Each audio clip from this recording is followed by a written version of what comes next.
रामकृष्ण परमहंस भारत भूमि की एक दिव्य विभूति थे। वो एक सिद्ध महात्मा ही नहीं बल्कि एक वैज्ञानिक भी थे।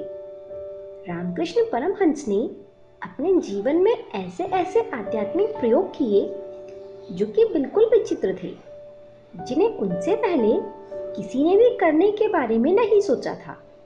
उन्होंने हर मार्ग से परमात्मा तक पहुंचने का प्रयास किया और उसमें सफल भी हुए। रामकृष्ण परमहंस ने सखी संप्रदाय की विधि द्वारा भी परमात्मा को पाने की शुरुआत की थी। इस परंपरा में साधक अपने आप को गोपी मानकर कृष्ण की आराधना करते हैं। कहते हैं इस साधना को शुरू करने के बाद रामकृष्ण परमहंस का शरीर और चाल ढाल महिलाओं की भांति हो गई थी। उनकी आवाज भी बिल्कुल महिलाओं की तरह ही हो गई थी। उनकी साधना में इतनी पूर्णता थी कि वो संपूर्ण नारी ही बन चुके थे। रामकृष्ण परमहंस ने इस परंपरा का पालन करते हुए भी परमात्मा को पा लिया था। रामकृष्ण परमहंस के शिष्य स्वामी विवेकानंद पूरी दुनिया में प्रसिद्ध हुए, लेकिन रामकृष्ण परमहंस खुद किसके शिष्य थे, इसकी जानकारी बहुत कम लोगों को प्राप्त है। आज हम रामकृष्ण परमहंस को समाधि प्रदान करने वाले महान संत के बारे में जानेंगे। रामकृष्ण परमहंस के बचपन का नाम गदाधर था। इस बालक गदाधर को रामकृष्ण बनाकर परमहंस की स्थिति तक पहुंचाने वाले उनके गुरु हरियाणा के एक मठ के महंत नागा बाबा तोतापुरी जी महाराज थे। उन्होंने ही गदाधर को अद्वैत वेदांत की दीक्षा देकर अपना शिष्य बनाया और नाम दिया रामकृष्ण। तोतापुरी महाराज का जन्म 18वीं शताब्दी की समाप्ति से कुछ वर्ष पूर्व हरियाणा के गांव में एक सात्विक परिवार में हुआ।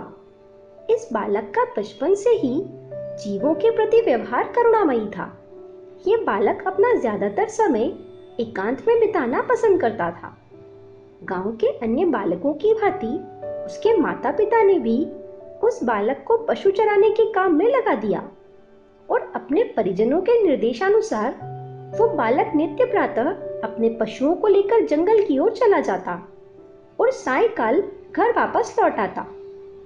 थोड़े समय के बाद परिवारजनों ने बालक राजू की आत्मलीनता की भावभंगिमा को देखते हुए उसे स्वेच्छारण की अनुमति दे दी और घर के बंधनों से मुक्त कर दिया। उस दौर में संन्यास लेना या घर छोड़ देना एक परम सौभाग्य का प्रतीक समझा जाता था। यहीं से बालक राजू का उत्कर्ष शुरू हुआ। कुछ समय के बाद बालक राजू ने निकट के गांव के महापुरुष दिव्यानंद सरस्वती जी से दीक्षा ले ली और जंगल के बीच अपना आश्रम बना लिया। धीरे धीरे उस बालक की ख्याति बढ़ती गई और वो तपस्वी बालक राजू आसपास के क्षेत्र में बाबा तोतापुरी के नाम से प्रसिद्ध हो गया।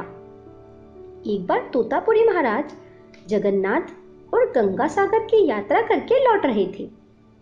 वे गंगा के किनारे किनारे लौटते समय दक्षिणेश्वर मंदिर पहुंचे और उन्होंने उस मंदिर के पुजारी गदाधर की व्यथा सुनी। गदाधर ने उनसे विनती करते हुए कहा कि ध्यान में मेरा कोई भी प्रयत्न सफल नहीं हो रहा है। तब बाबा तोतापुरी ने गदाधर से कहा कि ध्यान में एकाग्रता के लिए मस्तक के केंद्र बिंदु में अपने विचारों को एकाग्र करो। गदाधर को वो स्थान ठीक से समझ नहीं आया, तो तोतापुरी महाराज ने पास ही पड़े शीशे के एक टुकड़े को गदाधर की भुकटी के मध्य भाग में जोर से चुभोते हुए कहा कि ठीक इस स्थान पर अपना ध्यान केंद्रित करो। कांच का टुकड़ा लगने से गदाधर के मस्तक से लहू बहने लगा और उसी समय उनकी निर्विकल्प समाधि लग गई। गदाधर लगातार 3 दिन तक समाधि की अवस्था में रहा। कहते हैं गदाधर को इस स्थिति में देखकर एक बार तोतापुरी महाराज भी घबरा गए थे। किसी साधक को इतनी जल्दी निर्विकल्प समाधि लगते उन्होंने पहले कभी नहीं देखा था। उन्होंने गदाधर के शरीर की लगातार सेवा की और श्वास प्रश्वास पर नजर बनाए रखी। इस बीच महाराज यही सोचते रहे कि मुझे निर्विकल्प समाधि को प्राप्त करने में 40 वर्ष लग गए। जबकि ये साधक इतनी जल्दी कैसे इस अवस्था को प्राप्त कर गया? अवश्य ही ये दिव्य कृपा प्राप्त साधक है। समाधि खुलने पर गदाधर ने बाबा तोतापुरी को अपना अनुभव बताते हुए कहा कि समाधि की अवस्था में मैंने उस परम तत्व के साक्षात दर्शन कर लिए हैं, जिसकी मुझे बरसों से चाह थी। उन्होंने महाराज के पैर छूकर उनका आशीर्वाद लिया। अपने संकल्प के मुताबिक तीसरे दिन बाबा तोतापुरी जी महाराज ने दक्षिणेश्वर मंदिर से प्रस्थान करने की तैयारी कर ली, क्योंकि उनका नियम था कि 3 दिन से ज्यादा वो एक स्थान पर नहीं रुकेंगे। तब गदाधर तोतापुरी महाराज के चरणों में गिरकर विनती करने लगे कि हे भगवान, आपने मुझ पर कृपा कर उस परम तत्व की अनुभूति करवाई है और अब समाधि से आगे की उच्च स्थिति को प्राप्त करने हेतु मुझ पर अपनी विशेष कृपा बरसाएं और कुछ दिन और इस मंदिर में ठहरकर मेरा कल्याण करें। गदाधर की इस विनती को बाबा तोतापुरी टाल नहीं सके। सच्चे साधक के कल्याण के लिए उन्होंने अपने नियम को भी तिलांजलि दे दी। दक्षिणेश्वर मंदिर में उन्होंने 11 मास तक निवास किया और रामकृष्ण को परमहंस की उच्च स्थिति तक पहुंचाकर ही वहां से आगे की यात्रा के लिए प्रस्थान किया। जाने से पहले तोतापुरी महाराज ने मंदिर में स्थित महाकाली की प्रतिमा को साक्षात दंडवत प्रणाम किया, जबकि इससे पहले उन्होंने कभी किसी मूर्ति को प्रणाम नहीं किया था। तोतापुरी महाराज एक बड़े ही सिद्ध संत थे। वो महानिर्वाणी अखाड़े के एक नागा साधु थे।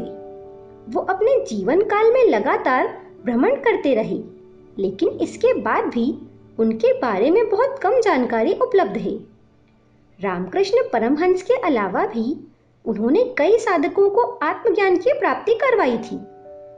महाराज श्रीयंत्र के भी बड़े जानकार थे। कई तंत्र साधकों को भी महाराज ने दीक्षित किया था।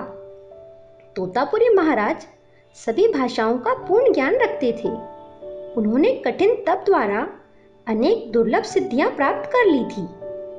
तोतापुरी महाराज की आयु के बारे में भी कोई ठोस जानकारी उपलब्ध नहीं है।